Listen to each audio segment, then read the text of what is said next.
Did you know that one of the world's most beloved animals, the giant panda, was first introduced to Western science by the sons of a U.S. president? Not Chinese diplomats, not professional zoologists, not ancient explorers, but two brothers, Theodore Roosevelt Jr. and Kermit Roosevelt, the sons of President Theodore Roosevelt, the same president famous for founding America's national parks. In 1929, deep in the mountains of Sichuan, China, the Roosevelt brothers became the first Westerners to bring a giant panda back to the United States, forever changing how the world viewed wildlife, conservation, and China's most iconic animal. Today, we'll explore the real, historical, documented story. No myths, no exaggeration, of how the giant panda went from a mysterious creature known only in parts of central China to a global cultural symbol recognized by millions. This is the true history of the panda's Western discovery.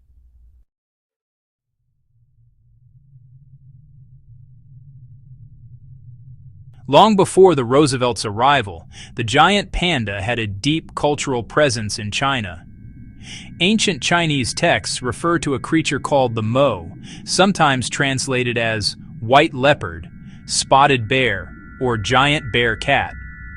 Though descriptions varied, many scholars agree these references often pointed to pandas.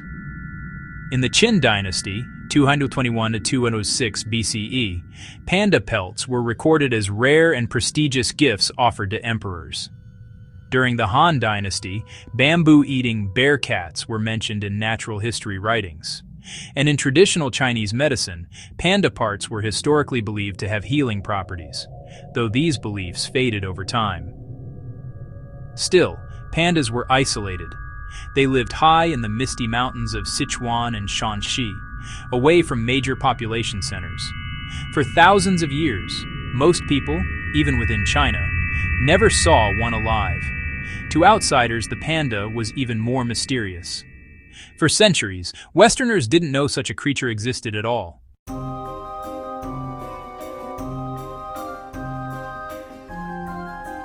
The first Western reference to a panda wasn't made until 1869, when French missionary and naturalist Armand David saw a panda skin given to him by local hunters in Baoxing County, Sichuan.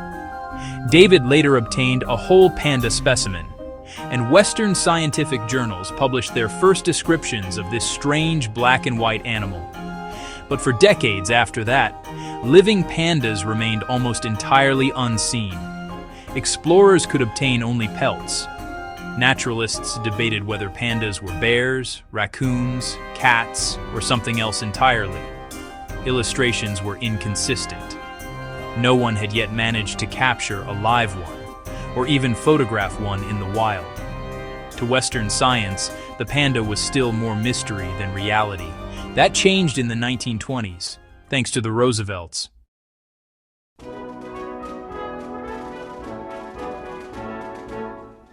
Theodore Roosevelt Jr. and Kermit Roosevelt grew up in a household where exploration was normal. Their father, the 26th president, was a lifelong naturalist and conservationist. He encouraged his sons to learn biology, survival, and the scientific method from childhood. By the time they were adults, Theodore Jr. and Kermit were already seasoned explorers. They had joined their father on the Smithsonian Roosevelt African expedition after his presidency, 1909 to 1910. They had hunted, collected specimens, and conducted research for scientific institutions. So when the Field Museum of Natural History in Chicago planned a major expedition to Asia in 1928, the Roosevelt brothers were the natural choice. The mission: explore remote wildlife regions, collect specimens for scientific research, document animal behavior, bring back species never before studied in the West. Among the creatures on their list was a strange bear cat reported by missionaries, the giant panda.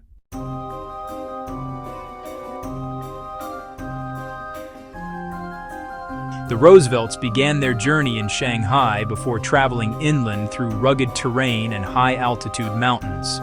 Sichuan in the 1920s was no easy place to reach. They crossed steep valleys, dense forests, unpredictable rivers, territories controlled by local warlords, regions rarely visited by Westerners. But the brothers were determined. Guided by local hunters who knew the habitats well, they pushed toward the heart of panda country.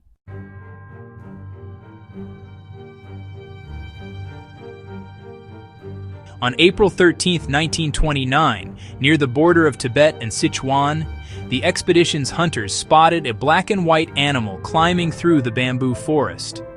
The panda was collected, shot, as was standard practice for scientific expeditions of the era, and preserved for transport.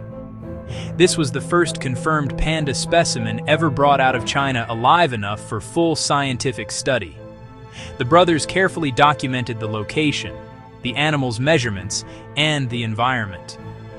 Their photographs and journals provided the first accurate field notes Western scientists had ever seen on panda behavior and habitat. They soon collected a second specimen, further confirming that earlier partial reports were indeed of a unique species. When they returned to the United States, the press went wild.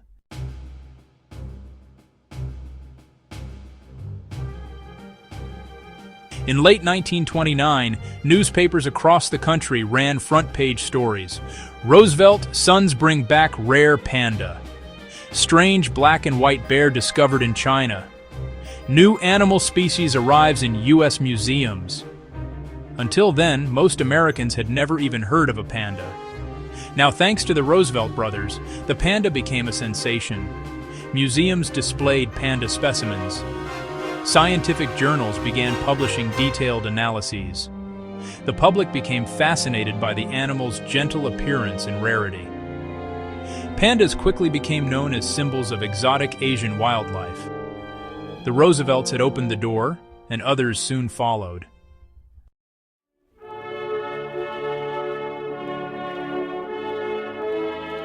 Inspired by the Roosevelt success, American adventurer Ruth Harkness traveled to China in the 1930s. In 1936, she brought back Su Lin, the first live giant panda ever seen in the United States. Su Lin became a national celebrity, attracting massive crowds at the Brookfield Zoo and later the Chicago Zoo. This would not have been possible without the Roosevelts' pioneering expedition.